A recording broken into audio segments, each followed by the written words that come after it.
The pressure is on. It is mounting for Joe Biden to step aside. A new report stating major Democrat donors are now putting roughly $90 million in pledged donations on hold if Joe doesn't go. Always follow the money, guys, because where there's a will, there's money, and money is the only way campaigns work. No money, no Joe.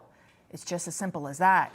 As if that weren't enough, House Minority Leader Hakeem Jeffries also met with Joe Biden last night after a growing number of House Democrats fear Joe will lose bigly to President Trump. And leading the chorus of Dem dissent, Obama, Pelosi, even most of the fake news, they're all turning on Joe. New reporting from CNN of all places stating that Pelosi and Obama have also met privately to express concerns about Joe. Yet Joe Biden brazenly continues to clip his puppet strings. Unless they came back and said, there's no way you can win. Me. No one's saying that. No poll says that. If I slow down, I can't get the job done. That's a sign that I shouldn't be doing it. But there's no indication of that yet. None. The bottom line here is that we're not going anywhere. I am not going anywhere. Joe's inner circle increasingly smaller as calls for him to drop out grow louder and louder, especially after gaffes like the ones we saw yesterday. And now I want to hand it over to the president of Ukraine, who has as much courage as he has determination. Ladies and gentlemen, President Putin. I wouldn't have picked Vice President Trump to be vice president, but I think she was not qualified to be president. The Democrats, they labeled that press conference you saw right there the big boy press conference. Joe Biden did actually appear less corpse-like. He was more coherent. That's a sad low, right? A sad low bar for the leader of the free world, the greatest nation.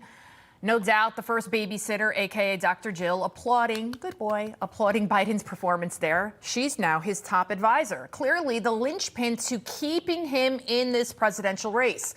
But is she merely obsessed with power and expensive bad clothes? Or perhaps the real reason Jill simply won't let Biden be done is because Kamala would then be Joe's replacement. Is Jill a scorned wife? Remember when Kamala called Joe Biden a raging racist during a 2019 Democratic primary debate? Vice President Biden, do you agree today that you were wrong to oppose busing in America then? No, do you agree? I did not oppose busing in America. What I opposed is busing ordered by the Department of Education. That's what I opposed. Well, I there did was not a oppose failure of states to integrate public schools in America. I was part of the second class to integrate Berkeley, California public schools almost 2 decades after Brown v. Board of Education. Because your city council made that decision. It was a local decision. So that's where the federal government must step in. That's why we have the Voting Rights Act and the Civil Rights Act. That's why we need to pass the Equality Act. That was low, even for Kamala. Reportedly, after that debate, Dr. Jill said of Kamala, "Go F yourself." Like rats struggling to survive, Democrats don't think twice about turning on each other, all in the name of keeping power. And now emerging amidst the chaos is the true Joe Biden, a tyrant, calling anyone in his party who dares defy him a member of the elites. Always talk about how I don't have the black support. Come on, give me a break. Come with me. Watch. I'm getting so frustrated by the elites. Now, I'm not talking about you guys, but about the elites in the party who they know so much more. If any of these guys don't think I should run against me, go ahead, announce for president. As the saying goes, power without accountability is the hallmark of a dictatorship, and oftentimes the truth becomes a casualty of propaganda. The truth is, as many doctors have said, Joe is exhibiting all the classic signs of Parkinson's dementia. That's one of the hallmarks of Parkinson's is rigidity and bradykinesia, slow movement. And he has that hallmark. There you have it. That was on MSNBC. And also a new Axios poll finding that only 24% of Americans think Joe is mentally sharp. This is just one of many polls that Biden continues. He said they don't matter. He's dismissing them. Here's another poll for you.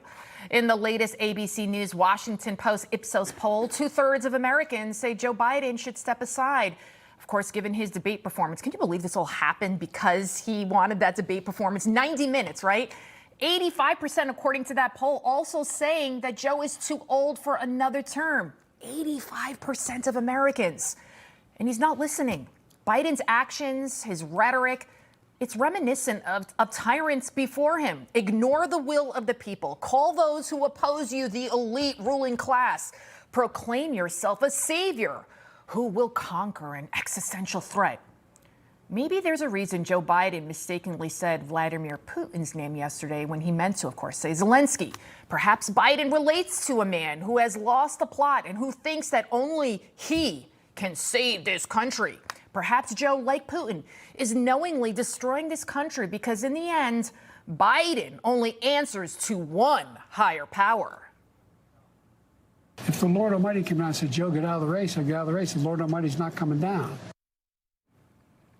Mark my words, Joe will not step down unless he is absolutely forced to, because I highly doubt the Lord's going to come to him like the angel Gabriel to Mary, right? Like any true tyrant, Biden will continue to distort reality, as will the power-hungry inner circle that surrounds him. And he will continue to crush the voices of dissent, labeling them as threats, and in his trail leave whispers of fear and retribution.